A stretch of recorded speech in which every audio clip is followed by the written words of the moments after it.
सोनम वांगचुक यांना समर्थन देण्यासाठी शिवसेना उभाटाचे मुंबईत आंदोलन। शिवाजी पार्कात उद्धव ठाकरेंच्या नेतृत्वात आंदोलन।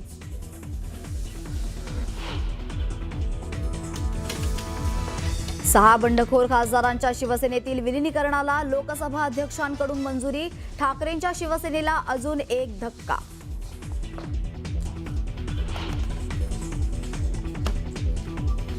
आम्ही तोडण्याचं नाही, जोडण्याचं राजकारण करतो। शिवसेनेत आलेले 6 खासदार स्वार्थासाठी नाही, मतदारसंघाच्या विकासासाठी आमच्यासोबत। शिंदेंचा ठाकरेंवर घणाघात।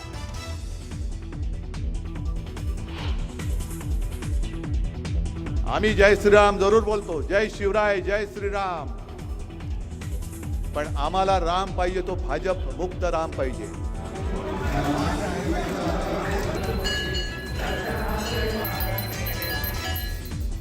हा दरोडा फक्त राम मंदिरात नाही तर हिंदूंच्या श्रद्धेवर।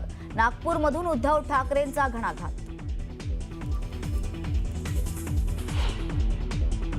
की उद्धवजींच्या शेवटी हे लक्षात आलं, जो राम का नहीं वो किसी काम का नहीं। त्यामुळे ते रामाकडे परत गेले, त्याबद्दल मी त्यांचं अभिनंदन करतो। आनंद आहे ते रामाकडे परत गेले, त्याबद्दल त्यांचे अभिनंदन। फडणवीसांचा ठाकरेंच्या रामरक्षा आंदोलनावरून टोला।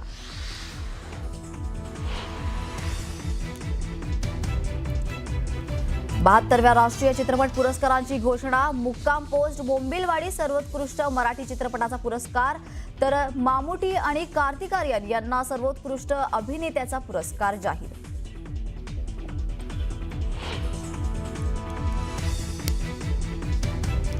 इराणच्या जॉर्डनमधील अमेरिकेच्या सैन्य तळावर हल्ला। अमेरिकेचे 2 सैनिक ठार तर 1 बेपत्ता।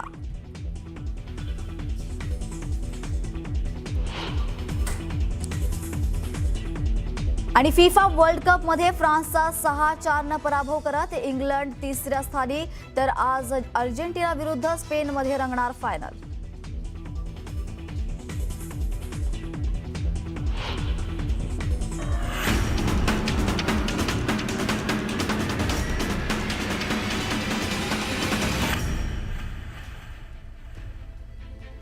नमस्कार, सुप्रभात। मी प्रतीक्षा। न्यूज 18 मराठीमध्ये आपलं स्वागत। बुलेटिनच्या सुरुवातीलाच महत्त्वाची बातमी। सोनम वांगचुक यांना पाठिंबा देण्यासाठी उद्धव ठाकरे मैदानात उतरले आहेत। सोनम वांगचुक यांच्या समर्थनार्थ उद्धव ठाकरे आज आंदोलन करणार आहेत, तर छत्रपती शिवाजी महाराज पार्कात दुपारी 4 वाजता आंदोलन केलं जाणार आहे। मीनाताई ठाकरेंच्या पुतळ्याजवळ ठाकरेंच्या शिवसेनेकडून आंदोलन केलं जाणार आहे।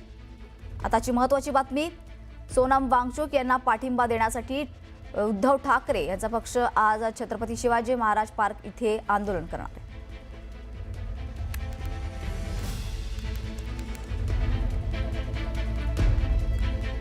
राज्याच्या राजकारणात सर्वात मोठी बातमी समोर येते। उद्धव ठाकरे यांच्या पक्षातून बंडखोरी केलेल्या 6 खासदारांच्या विलीनीकरणाला लोकसभा सचिवालयानं मंजुरी दिली आहे। ठाकरे यांच्या पक्षातील 6 खासदारांनी बंडखोरी केल्यानंतर त्यांचे भवितव्य काय असेल असा प्रश्न निर्माण झाला होता। खासदार बंडखोरी करणार हे लक्षात येताच ठाकरे यांच्या पक्षाने कायदेशीर पावलं टाकायला सुरुवात केली होती। आमचा पक्ष स्वतंत्र आहे अशा आशयाचे पत्र दिले होते। तसेच कोणताही निर्णय घेण्याआधी आमची बाजू जाणून घ्यावी अशी विनंतीही ठाकरे गटाने लोकसभा अध्यक्षांकडे केली होती। मात्र विलीनीकरणाचा निर्णय झाल्यानं आता न्यायालयीन लढाईची शक्यता निर्माण झाली आहे। आरोप प्रत्यारोप ज्या पद्धतीने करतात त्यांचं सुरू आहे, म्हणून आरोपाला आम्ही आरोपाने उत्तर देत नाही आणि त्याला कामातून उत्तर देतो।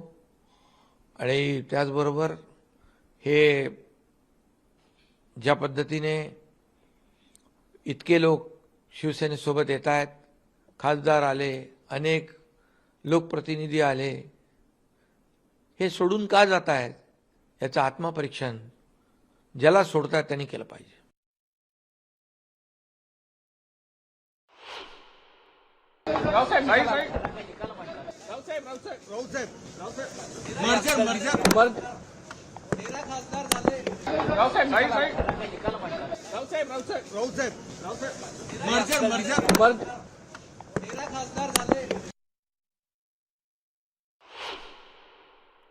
आमचे नेते जे लोकसभेमध्ये आहेत त्यांनी पत्र लिहिला की दोघही बाजू ऐकून शिवाय तुम्ही निर्णय देऊ नका.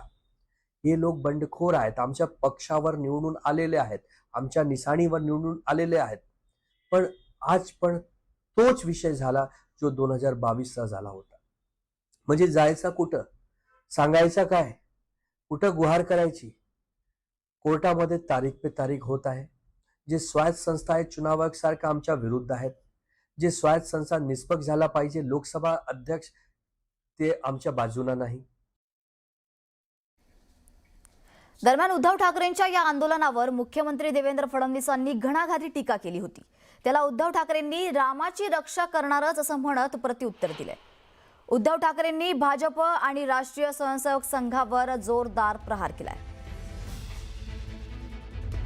पहिल्यांदा तर मला या गोष्टीचा आनंद आहे की उद्धवजींच्या शेवटी हे लक्षात आलं, जो राम का नहीं वो किसी काम का नहीं.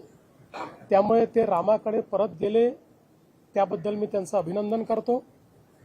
बाकी आता रामरक्षा म्हणणं चाललं असेल तर यावेळेस तरी थोडी बहुत का होईना रामरक्षा ते वाचतील आणि केवळ राजकीय कार्यक्रम करणार नाहीत, अशा पद्धतीची अपेक्षा मी या ठिकाणी ठेवतो. मंदिर चोरांची बाजू घेणारा राम भक्त असू शकत नाही. म्हणून मला फडणवीसांनी सांगायचंय की शब्दाचे खेळ करू नका.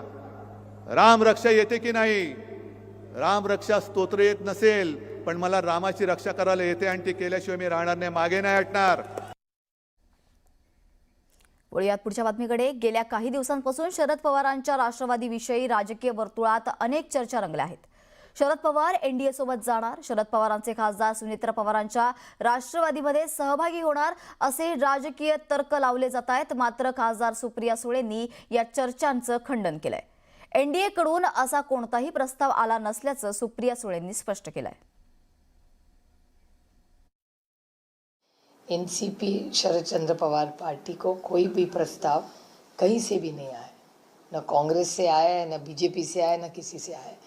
तो ये प्रस्ताव की बातें कहाँ से आ रही है या आपके सूत्र कौन है मुझे पता नहीं, लेकिन हमारी पार्टी में किसी ने भी कांटेक्ट, न कांग्रेस ने कांटेक्ट किया, न बीजेपी ने किया, न एनडीए के किसी मित्र पक्ष ने.